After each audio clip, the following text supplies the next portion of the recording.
आप सभी का फिर एक बार स्वागत करता हूँ, आज की इस प्रभु के आराधना के समय में। और ये कितनी खूबसूरत बात है कि आज फिर से हम लोग परमेश्वर की आराधना के लिए इकट्ठे हो सकते हैं, दुनिया के दूसरे कोने से।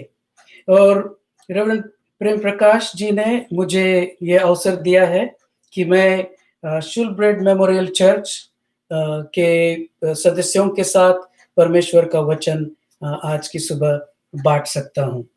और मेरा नाम अनूप हिवाले है, और मैं इवेंजेलिकल रिफॉर्म चर्च का एक पादरी हूँ, फिलहाल अमेरिका में हूँ। मेरे 3 बच्चे हैं, 2 बड़े बच्चे हैं, एक 21 साल का है, एक 19 साल की बेटी है और फिर 5 साल का बेटा भी है जो 14 इयर्स के बाद हमें परमेश्वर ने दिया। और फिलहाल हमारे पास ज़्यादा समय नहीं है, इसलिए हम सीधे परमेश्वर के वचन में जाएँगे, और कुछ परमेश्वर के वचन से आज सीखने की कोशिश करेंगे। आशा करता हूँ कि आप सभी प्रभु में सुरक्षित हैं और स्वस्थ हैं और परमेश्वर का वचन सुनने के लिए आज तैयार है। तो क्यों ना आज का वचन मैं हम सबके लिए पढ़ूँगा, जो एहेजकेल की किताब से उसके 36वें अध्याय में 25वें वचन से 28 वचन में पाया जाता है। तो आइए मैं हम सबके लिए पढ़ूँगा एहेजकेल उसका 36वां अध्याय और 25वें वचन से 28 वचन तक मैं हम सबके लिए पढ़ूँगा।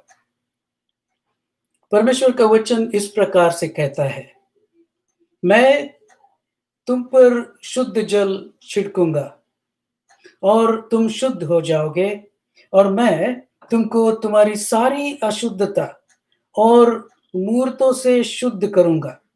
मैं तुमको नया मन दूँगा और तुम्हारे भीतर नई आत्मा उत्पन्न करूँगा और तुम्हारी देह में से पत्थर का हृदय निकाल कर तुमको मांस का हृदय दूँगा। मैं अपना आत्मा तुम्हारे भीतर देकर ऐसा करूँगा कि तुम मेरी विधियों पर चलोगे और मेरे नियमों को मानकर उनके अनुसार करोगे। तुम उस देश में बसने जो मैंने तुम्हारे पितरों को दिया था, और तुम मेरी प्रजा ठहरोगे और मैं तुम्हारा परमेश्वर ठहरूँगा। आज का वचन मैं केवल यहाँ तक पढ़ूँगा। आइए हम प्रार्थना करें और आज के वचन में थोड़ा-सा अध्ययन करें।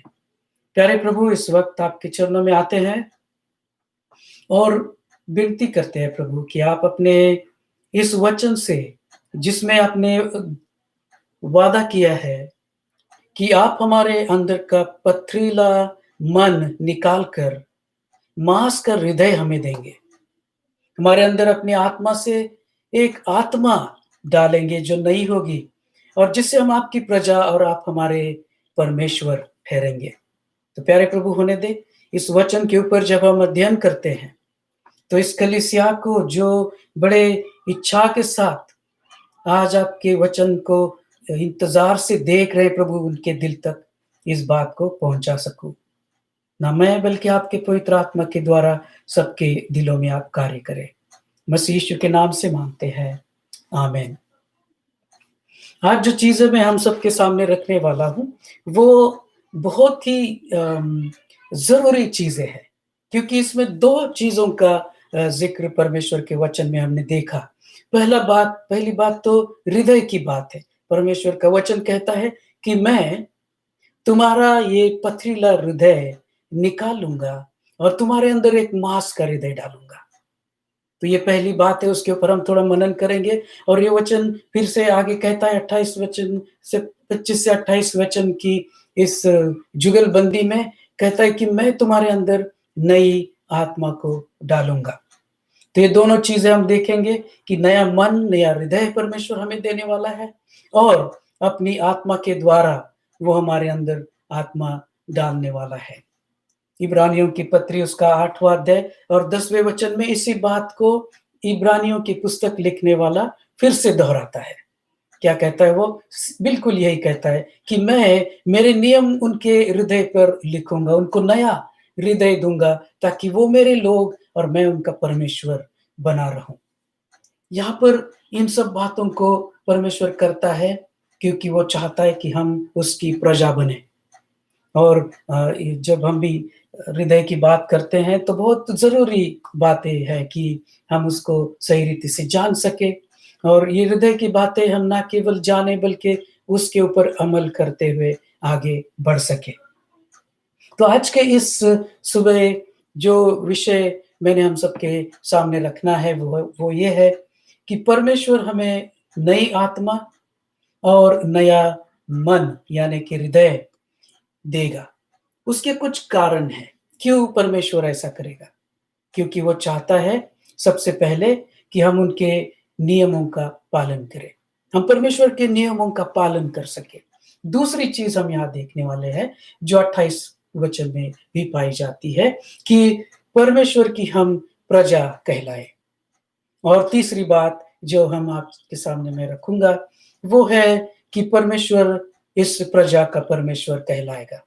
तो पहली बात, हम उसकी नियमों का पालन कर सकें, प्रजा हम उसके बन सकें और वो उस प्रजा का परमेश्वर बन सके।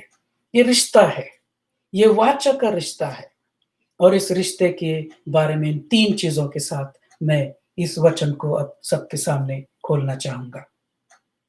तो आइए वचन 26 फिर से पढ़ें। मैं तुमको नया मन दूँगा और तुम्हारे भीतर नई आत्मा उत्पन्न करूँगा और तुम्हारी देह से पत्थर का हृदय निकाल कर तुमको मांस का हृदय दूँगा। अगर कोई मुझे ये कहे कि मेरा हृदय पत्थर का है, तो बहुत दुःख होगा। क्योंकि मैं या फिर कोई भी ये नहीं चाहता कि कोई मुझे ये कहे कि देखो ये पत्थर दिल है। क्या कोई हम में से खुश होगा कि कोई हमें पत्थर दिल कहे? शायद कोई भी खुश नहीं होगा। लेकिन जब परमेश्वर कहता है कि मैं तुम्हारे हृदय को पत्थर का हृदय मानता हूँ, लेकिन अब मैं उसे केवल पत्थर का हृदय नहीं रहने दूँगा, क्योंकि ज़्यादातर दुनिया में जब लोग किसी के दिल को पत्थर का दिल या पत्थर का हृदय कहते हैं, तो उनके अंदर इतनी खूबी नहीं कि वो उस पत्थर के दिल को पिघला सके। बल्कि हमारा हृदय कैसा है, एक-दूसरे की वजह से कभी भी पिघल नहीं सकता और कठिन से अधिक कठिन हो जाता है। लेकिन परमेश्वर के सामने ये बातें बिल्कुल छोटी-सी बात लगती है। प्रभु कहता है कि तेरा मन पथरीला है, तेरा हृदय पत्थर का है, इसीलिए मैं उसे क्या करूँगा, नम्र बनाऊँगा, उसे निकाल लूँगा और एक नया, एक माँस का हृदय तेरे अंदर डालूँगा। जो कठिनता है, वो कठिनता कहाँ पर देखी जाती है? जीवन में नहीं देखी जाती, मृत्यु में वो कठिनता होती है। मृत्यु है जो एक पथरीली पथरीली ज़मीन है। पत्थरी एक पत्थर है जिसमें कोई जान नहीं है। तो परमेश्वर जब कहता है कि मैं तुम्हें एक नया हृदय दूँगा और वो माँस का होगा, जिसका मतलब ये है कि परमेश्वर चाहता है कि हमारे अंदर की जो मौत देने वाली बातें हैं, वो उन्हें हटा दे और क्या करे? हमारे अंदर जीवन की बातें वो डाले। और जब पवित्र आत्मा की बात आती है कि मैं तुम्हें नया आत्मा दूँगा, तो वो आत्मा बाहर से आता है हमारे अंदर, लेकिन वो हमारे अंदर कार्य करता है। कहता है कि मैं तुम्हारे अंदर मेरी आत्मा से एक आत्मा उत्पन्न करूँगा। तो ये 2 बातों की तरफ जब हम ध्यान देते हैं, तो सबसे पहली बात जो परमेश्वर ये क्यों करता है, उसका कारण उसके ऊपर हम विचार करते हैं, ताकि हम उसके नियमों का पालन कर सकें। तो देखिए, मैं परमेश्वर को पता है कि अगर जब तक मैं इनके मनों को, इनके हृदयों को जब तक मैं नहीं बदल सकता, तब तक ये मेरे नियमों का पालन नहीं कर सकते। जब परमेश्वर इस बात को जानता है कि जब तक कि वो खुद हमारे दिलों को इस काबिल ना बनाए कि हम उसकी आज्ञा को सुन सकें, कि हम उसके नियमों को पालन कर सकें, ये हमारे बस में नहीं है। कोई कभी-कभी चिढ़ जाता है एक-दूसरे के ऊपर कि मैंने तुम्हें कितनी बार बताया कि तुम परमेश्वर के वचन में चलते रहो और परमेश्वर की बातों को मानो, अपने पापों को छोड़ दो और तुम क्यों नहीं करते? क्या कभी हमारे जीवन में ऐसा समय नहीं आया कि हमने किसी को, हमारे बेटे को या बेटी को या इवन मम्मी-पापा को, कभी-कभी उल्टा भी हो जाता है। बच्चे अपने पिता को भी कह सकते हैं। तो ऐसी हालत में अगर ये केवल इंसान के हाथ में ही छोड़ा जाए, तो यकीन मानिए ये कभी भी नहीं हो सकता। और ये मैं नहीं कह रहा हूँ, कोई भी नहीं कह रहा, परमेश्वर खुद कहता है कि मुझे पता है कि जब तक मैं तुम्हारे अंदर का वो पथरीला हृदय नहीं निकालता, तब तक तुम्हारा कुछ भी नहीं हो सकता। तुम मेरी आज्ञा का पालन नहीं कर सकते। तो आज्ञा का पालन करने के कारण क्या है? क्योंकि परमेश्वर चाहता है कि हम उसकी प्रजा कहलाएँ। आप मुझे बताइए कि अगर कोई उस राजा के नियम ना पाले तो वो उस प्रजा को उस राजा की प्रजा नहीं कहा जाता। जो प्रजा जिस राजा के खिलाफ हो जाती है, वो किसी और को राजा मानती है, इसीलिए उनके राजा के वो खिलाफ हो जाती है। और हमारा परमेश्वर तो हमारा राजा है। और मैं तो और अधिक जाकर परमेश्वर के वचन को साक्षी मानकर कहूँगा कि उसने तो हमें मसीह यीशु में यह अधिकार दिया है कि हम उसे अपना पिता कह सकें। हम उससे जब प्रार्थना करें तो हम क्या कह सकते हैं? ऐ हमारे बाप, तू जो आसमान में है। यानी कि उसकी प्रजा उसकी प्रजा में जो लोग रहते हैं वो कौन है? वो केवल प्रजा नहीं है, बल्कि वो उसका अपना परिवार है। एक अपनी खुद खानदान है। हम आपस में भाई हैं, हम आपस में बहनें हैं, हम आपस में भाई-बहन हैं, हम आपस में एक खानदान है। और उस खानदान को अब उस नियमों के साथ चलना है जिसकी वो खानदान है। और परमेश्वर ने हमारे अंदर एक नया दिल देने का, एक नया आत्मा देने का वादा किया है। मैं समय का ध्यान रखते हुए आप सबको सिर्फ ये बताना चाहूँगा, इससे पहले कि अगले 2 जो पॉइंट्स है उस पे मैं चर्चा करूँगा। तो सबसे पहली बात है कि परमेश्वर के नियमों को पालन करके चलने के लिए परमेश्वर ने नया दिल दिल और नया आत्मा हमारे अंदर डाला है। अगर कोई हम में से ऐसा सोचता है कि परमेश्वर का दिया हुआ दिल या हृदय और परमेश्वर की दी हुई आत्मा क्या मेरे अंदर है? तो उसमें आपको बिल्कुल भी संदेह करने की ज़रूरत नहीं है। बिल्कुल भी संदेह करने की ज़रूरत नहीं है, क्योंकि अगर आपके मुख से यीशु प्रभु है और वो उद्धार करता है, ये बात निकलती है, तो वो केवल जब तक कि आपके अंदर परमेश्वर का आत्मा पिता से आया हुआ काम ना करे, नया उत्पन्न ना करे आत्मा, तब तक ये बात हमारे मुख से निकल नहीं सकती। इसलिए आपको बिल्कुल भी इस बात से चिंतित होने की ज़रूरत नहीं है कि क्या मेरे अंदर नया हृदय और नई आत्मा है? क्या मुझे कोई प्रकाश देखने की ज़रूरत है? क्या मुझे मेरे अंदर कोई एक सेंसिटिव पावर आने की ज़रूरत है? जी, बिल्कुल नहीं। लेकिन जब आपके मुँह से ये निकलता है कि यीशु मेरा प्रभु है, उससे मैंने सब पापों के गुनाहों की माफ़ी माँगी है, तो ये बात, मसीह यीशु को कबूल करने की बात, इस बात का गवाह है कि परमेश्वर ने आपके अंदर का जो पथरीला मन है, जो पथरीला हृदय है, उसे हटाने का काम कर दिया है और एक नई आत्मा डाली है, ताकि हम उसके नियमों का पालन कर सकें। कितने नियम हैं परमेश्वर के? दुनिया में तो पता नहीं कितने सारे नियम हैं, लेकिन परमेश्वर के तो नियम क्या है कि अपने पूरे मन से हमें उसके आचरणों के साथ उससे प्यार करना है और जैसा प्यार हम अपनों से करते हैं, वैसे अपने पड़ोसी से करना है। सारी आज्ञाओं की एक आज्ञा बनाकर परमेश्वर ने हमारे सामने रखी है। उन 10 आज्ञाओं को भी हम ध्यान से देख सकते हैं। क्या कोई 10 में से कोई ऐसी आज्ञा है जो परमेश्वर ने नियम के अनुसार मुझे दी है और मैं उस आज्ञा के खिलाफ जाता हूँ? अगर कुछ ऐसा है तो हमें हमें बिल्कुल ध्यान से उस बात को हटाना है। मज़बूती से उस आज्ञा अनाज्ञाकारिता के साथ हमें लड़ना है। पौलुस तो कहता है कि जो आर्मर्स ऑफ गॉड परमेश्वर के दिए हुए हथियारों का इस्तेमाल करें, प्रार्थना का इस्तेमाल करें ताकि आप अपने पापों से बाहर आ सकें। तो इसलिए परमेश्वर ने हमें नया मन और नई आत्मा हमारे अंदर ज़रूर बनाई है। उसका हमें उपयोग करते हुए उसके नियमों का पालन करना चाहिए। वो कैसे पता चलता है कि जब हम हमारे अपने चालों से नम्रता के साथ वो हमें अपने आप दुनिया के सामने दिख सकता है। परिवार के सामने उस बात को हम रख सकते हैं। दूसरी बात, परमेश्वर की प्रजा हम तब बनते हैं जब वो हमारे अंदर नया दिल, नया हृदय और नई आत्मा डालता है। आपको अगर आपने कभी लोह चुंबक देखा होगा, तो आप अगर मिट्टी में उसे ऐसे घुमाओगे बहुत देर तक, बचपन में हमारे यहाँ पे स्पीकर आते थे, अब जब टूट फूट जाता है वो स्पीकर, तो उसमें से वो हम चीज़ निकालते थे, तो उसमें एक लोहे का मैग्नेट होता था, लोह चुंबक होता था, तो वो मिट्टी में घुमाने से ऐसे ऊपर करोगे तो उसमें बहुत सारे छोटे-छोटे मिट्टी के कण उस पे लग जाते थे। फिर हम उसको साफ करके एक कागज पे, सफेद कागज पे रखते थे। फिर नीचे से उसको ऐसे करो तो जहाँ भी वो जाएँगे, वो मैग्नेट जाएगा, वहाँ-वहाँ वो मिट्टी के कण इधर-उधर चले जाते हैं।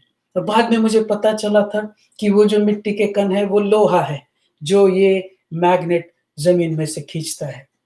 मुझे कभी-कभी ऐसा लगता है कि ये दुनिया इंसानों से भरी पड़ी है, 7 बिलियन लोग, उससे भी ज़्यादा लोग दुनिया में हैं।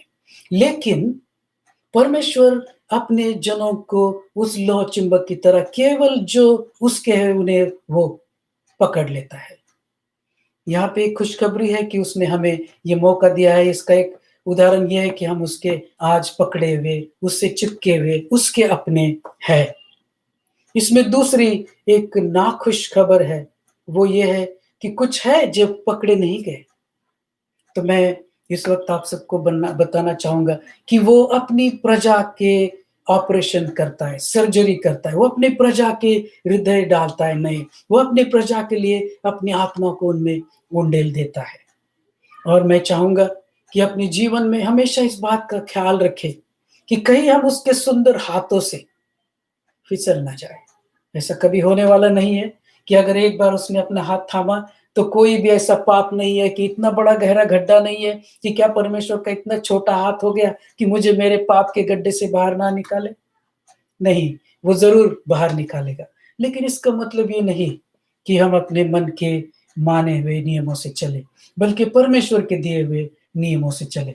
थोड़ी-सी चर्चा इस प्रजा के बारे में और करना चाहूँगा।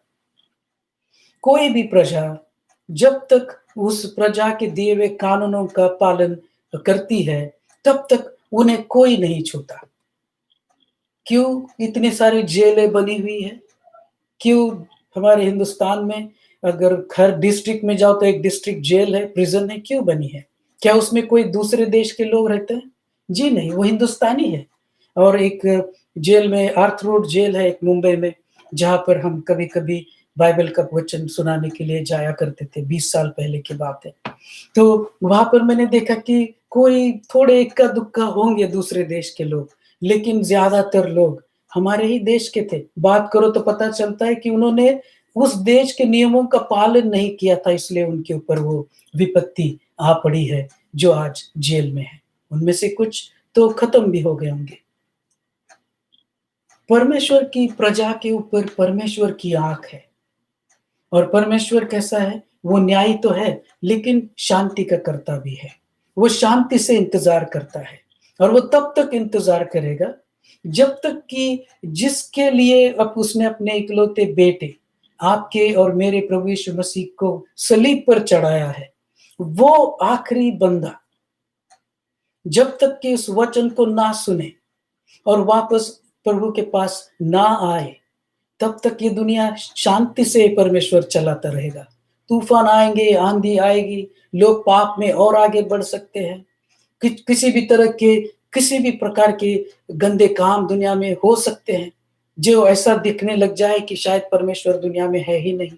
कुछ भी हो सकता है, लेकिन तब तक हो सकता है जब तक कि परमेश्वर के ठहराए हुए उस आखिरी बंदे तक, शायद वो अभी तक पैदा नहीं हुआ होगा। या पता नहीं हो भी गया होगा।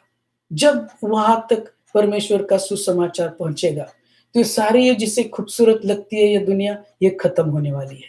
जिसे ये दुनिया बहुत दुखी लगती है, वो भी खत्म होने वाली है। जिसे ये दुनिया बेनकाब करने की इच्छा है, वो भी खत्म होने वाली है। इस दुनिया के कितने सारे रूप हैं। प्रजा उन रूपों को बनाती है। प्रजा ही है जो जिस गाँव में रहती है, वैसे उसे बनाती है।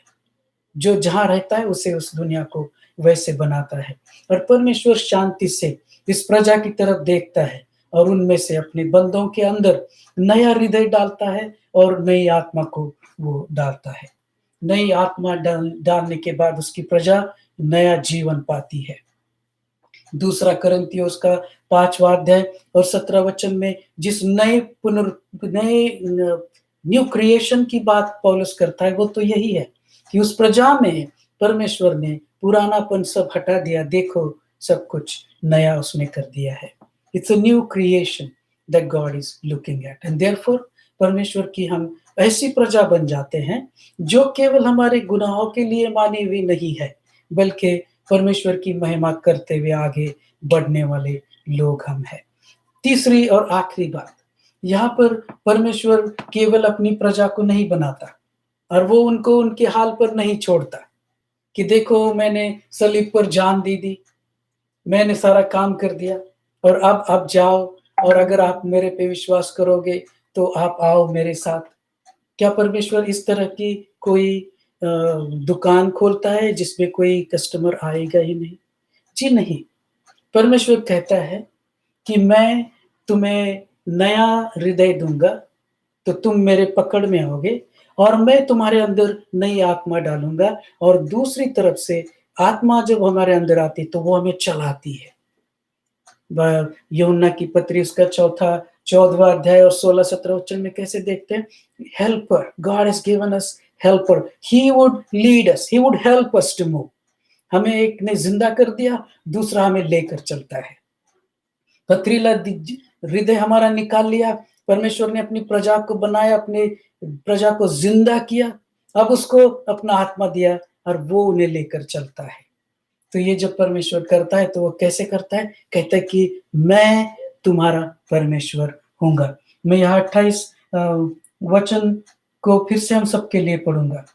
तुम उस देश में बसोगे जो मैंने तुम्हारे पितरों को दिया था और तुम मेरी प्रजा ठहरोगे और मैं तुम्हारा परमेश्वर ठहरूँगा। मैं सोचता हूँ कि जैसे परमेश्वर कहता है कि तुम मेरी प्रजा ठहरोगे और अगर वहीं तक परमेश्वर रुक जाता तो शायद मुझे बहुत दुःख होता। लेकिन प्रभु क्या कहता है कि मैं भी तुम्हारा परमेश्वर ठहरूँगा। तो मेरे प्यारे भाइयों और बहनों, आज का ये वचन इन 3 बातों में मैं सीमित रखूँगा। मैं चाहूँगा कि आप ध्यान रखें कि आपके अंदर परमेश्वर ने एक नया हृदय डाला है। जो हृदय उसके बेटे हमारे उद्धारकर्ता प्रभु यीशु की ओर अपनी नज़र को ताकने में ज़िंदा हो जाता है। और जब हम अपनी नज़र प्रभु यीशु मसीह के ऊपर लगाने के लिए ज़िंदा हो जाते हैं, मुर्दों में से ज़िंदा हो जाते हैं, हम उसके बेटे हो जाते हैं। बेटियाँ, बेटे सब मिलाकर एक बेटे बड़ा शब्द बना देते हैं। हम सब उसके बेटे हैं। बहनें भी कह सकती है कि हम उसके बेटे हैं या फिर बेटियाँ हैं। हम उसकी तरफ देखने लग जाते हैं और फिर वो क्या करता है, एक नई आत्मा डालता है ताकि वो उन्हें लेकर आगे चल सके। और जो लोग हम आज ऐसी विपरीत परिस्थितियों में से घिरे हुए हैं, इस बात को कभी ना भूलिए कि हम परमेश्वर के संतान हैं, उसकी खानदान है और इसलिए हमें डरने की ज़रूरत नहीं है, क्योंकि मरना तो मुझे for me to die is Christ, मैं for me to die is Christ and for me to live, sorry Hindi में नहीं बोल पा रहा हूँ मैं और अंग्रेजी में भी कि for me to live is Christ और डाई इज़ गेन। उस तरह की भाषा, उस तरह का एक कॉन्फिडेंस उस बंदे में तब आता है जब वो परमेश्वर का दास है, उसे परमेश्वर ने नया हृदय और नई आत्मा उसमें डाली है। ऐसी प्रजा हम हैं, ऐसी हम प्रजा है। तो इस परमेश्वर ने क्या किया है, हमारी जीवनों को बदल कर मसीह यीशु अपना इकलौता पुत्र देकर उनके साथ एक वाचा बांधी है। और वो वाचा कैसे बांधी कि तुम मेरे लोग हो और मैं तुम्हारा परमेश्वर हूँ। तुम मेरी प्रजा हो और मैं तुम्हारा परमेश्वर हूँ। और हम एक ऐसी दिशा में जा रहे हैं जहाँ पर ये दुनिया एक दिन पूरी रीति से खत्म हो जाएगी और हम उसके स्वर्ग में उसके साथ रहेंगे। अगर आपकी कोई इच्छा पूरी नहीं हुई है तो चिंता मत करिए। ये तो छोटा-सा एक छोटा-सा जीवन था, 50, 60, 70, 80, 90 साल का। लेकिन एक ऐसी ज़िंदगी आने वाली है जहाँ कोई भी सपना अधूरा नहीं होगा। जो हमसे आगे जा चुके हैं, उनके लिए कुछ करने की इच्छा बाकी रह चुकी थी, वो भी पूरी हो जाएगी। परमेश्वर हर एक इच्छा को आपकी संपूर्णता की तरफ लेकर जाएगा। एक उदाहरण देना चाहूँगा और 5 छोटे से एप्लीकेशंस देकर इस संदेश को मैं पूर्ण करूँगा। विरासत का एक उदाहरण देना चाहूँगा। जब खानदानी विरासत बँट जाती है कि ये छोटे बेटे को देना, ये बड़े को देना, ये बेटी को दे देना, जब बाप एक कागज़ पे लिख देता है, तो वो अपने खून से उसे लिखता है। वसीयत कहते हैं उसे। खून से क्यों कहता हूँ मैं उसे? स्याही से लिखा जाता है। खून इसलिए क्योंकि उसमें उसमें एक बहुत ही इट्स वेरी एक्सपेंसिव कि उसमें ये लिखा जाता है कि मेरे मरने के बाद there is a death connected to the will and when we say God has given his will to us, God has given his death to us in Christ Jesus. यानी से जब अब्राहम को परमेश्वर ने बोला था कि उन वेदी पर जो तू ऑफरिंग लेके आएगा उसे काटना ताकि मैं उस बीच में से मैं जाऊँगा, तो याद रखना अगर मैं तेरे साथ ईमानदार नहीं रहूँगा, तो मेरे साथ भी ऐसा हो। परमेश्वर ने खुद के ऊपर ये सारी बातें ली है। जब जब नूह को बताया परमेश्वर ने कि तू इंद्रधनुष को जब तू देखेगा, तो परमेश्वर कहता है नोआ तू नहीं बल्कि मैं मेरे दिए हुए वादे को याद रखूँगा, कि जब भी आप इंद्रधनुष देखो तो इस बात को जान लो कि परमेश्वर कहता है वो इस बात को, इस वाचा को याद रखेगा कि उसने हमें उसकी प्रजा बनाया है, उसके बेटे बनाया है और ये विरासत के पीछे उसके बेटे की मौत है और उसके मौत में ही इस विरासत पे सील हुआ है, अब इसे कोई तोड़ नहीं सकता क्योंकि ये वादा उसने हमसे किया है। 5 आखिरी बातें, वचन का स्मरण रखें। एक मसीह जीवन बनने के लिए और एक साधारण नम्रता भरा जीवन बनने के लिए परमेश्वर के वचन का स्मरण रखें। पढ़ते तो हैं हम, सुनते तो हैं हम लेकिन उसे स्मरण करें, उसे भूले नहीं, उसको आज़माएँ, है ना? Test and see that the Lord is good. कब पाप करने का मौका आता है तो उसकी तरफ हँसकर मुड़ जाओ और एक शांति भरा जीवन जियो। जब किसी की बुराई करने का समय आता है, तो अपने आप को समझा दो कि नहीं, मैं ये नहीं कर सकता। परमेश्वर का वचन पढ़ने, सुनने से ज़्यादा उसे स्मरण में रखो। Let that guide you, so you will not go against God's will. दूसरी बात, प्रार्थना परमेश्वर के पुत्र और प्रजा के समान करो। प्रार्थना करने के तरीके हैं, ये हमारे बाप तू जो आसमान में है। जब हमने उसे बाप बुला दिया, तो फिर दुआ एक दास की तरह क्यों करें? एक पुत्र की तरह, एक उसकी प्रजा की तरह प्रार्थना करें। और प्रार्थना जब आप करते हैं, तो बिल्कुल अपने दिलों को बेचैन मत होने दीजिए, उसका उत्तर आना ही है। होता है हाँ या फिर होता है ना, लेकिन उत्तर तो परमेश्वर से आना है। इसीलिए ऐसी चीज़ें माँगो कि उसका हाँ भी आपको खुश कर दे, उसका ना भी आपको खुश कर दे। इसलिए प्रार्थना परमेश्वर के बेटों की तरह करें, ना कि सेवकों की तरह, ना कि दासों की तरह, बल्कि उसकी प्रजा, उसके बेटों की तरह प्रार्थना करें। वो भी एक जो सुंदर सा विषय है जिसके ऊपर चर्चा हो सकती है। तीसरी बात, अपने मसीह जीवन पर नाज़ करें, क्योंकि परमेश्वर ने मुझे नया दिल दिया है। अब मुझे परमेश्वर कभी कह नहीं सकता कि ये तो पथरीले दिल का आदमी है, ये दिल तोड़ने वाला इंसान है, पथरीला दिल है। नहीं, अब हमें अपने मसीहत पर नाज़ करना चाहिए। चौथी बात, हाथों के काम के परिश्रम से रोटी कमाने में और उसे खाने में विश्वास करें। दिन भर में कुछ तो काम ज़रूर करें। लॉकडाउन है, हम कहीं जा नहीं सकते, सफाई करें, अपनी मम्मी की हेल्प करें, पापा की हेल्प करें, खुद के लिए कुछ करें, घर के कोने साफ करें, टॉयलेट साफ करें। बिल्कुल भी बिना कुछ करे रोटी को हाथ ना लगाएँ, क्योंकि वो रोटी पता है क्या है? परमेश्वर का शरीर है जो हमारे लिए तोड़ा गया था और उसे अशुद्धता के साथ, आलसीपन से, बिना काम करे कृपया उसे ना खाएँ, क्योंकि हाथों से कमाई हुई रोटी, थोड़ा-सा उसके लिए काम, थोड़ा-सा खून, थोड़ा-सा पसीना अगर बहाया है, तो हम एक झूठापन, हमें एक क्या बोलते हैं उसको, बिना कुछ काम करके अपने ऊपर आपत्ति नहीं आएगी। और 5वीं और आखिरी बात, प्रभु यीशु में अपने आप को हर रोज़ उसके चरणों में लाकर प्रभु यीशु में आप ये विनती करें कि प्रभु हमें सारे गुनाहों से माफ़ी रोज़-रोज़ देता रहे। रो-रो कर प्रार्थना करने की भी ज़रूरत नहीं है, अगर आपका दिल टूटा है। अगर रो-रो के प्रार्थना करके कुछ नई चीज़ माँगने की भी ज़रूरत नहीं है, क्योंकि हम उसके बेटे हैं। क्योंकि जब उसने खुद ही प्रार्थना करना सिखाया था, तो पहले उसने ये बताया था कि ऐ हमारे बाप, ये याद रखो कि हम उसके बेटे हैं। क्यों? क्योंकि अब हमारे अंदर अपना मेरा खुद का दिल नहीं है। मेरे अंदर जो उसने दिल दिया है, उस दिल से मैं चलता हूँ। आज मेरे अंदर मेरी आत्मा नहीं है जो मुझे जहाँ मर्ज़ी ले जाए, मेरे अंदर अब उसकी आत्मा है। जहाँ वो ले जाती है मैं जाता हूँ और उस तरह का जीवन जीते हुए हम आगे बढ़ेंगे। मेरे प्यारे भाइयों और बहनों, मैं आज यही समाप्त करूँगा और शिलब्रेड मेमोरियल चर्च राजस्थान में जो ये कुछ लोग मेरी इस प्रचार को सुन रहे हैं, मैं उनको फिर एक बार परमेश्वर से आशीषित करना चाहूँगा और छोटी-सी प्रार्थना भी हम सबके लिए करना चाहूँगा। प्यारे प्रभु, रेवरेंड प्रेम प्रकाश, उनके परिवार और उनकी कलीसिया शिलब्रेड मेमोरियल चर्च में आपकी बहुतायत से आप आशीष को भेजें, ताकि परमेश्वर जो नया दिल और जो नई आत्मा इन भाई-बहनों के, बच्चों के, बुजुर्गों के जीवनों में आपने दी है, उसका इस्तेमाल हो सके। वो वचन को स्मरण रख सके, प्रार्थना में परमेश्वर आपसे पुत्र की तरह बात कर सके, मसीह जीवन पर नाज़ कर सके, हाथों के कामों से, परिश्रमों से रोटी खा सके और प्रभु यीशु मसीह आपसे वो माफ़ी माँग सके।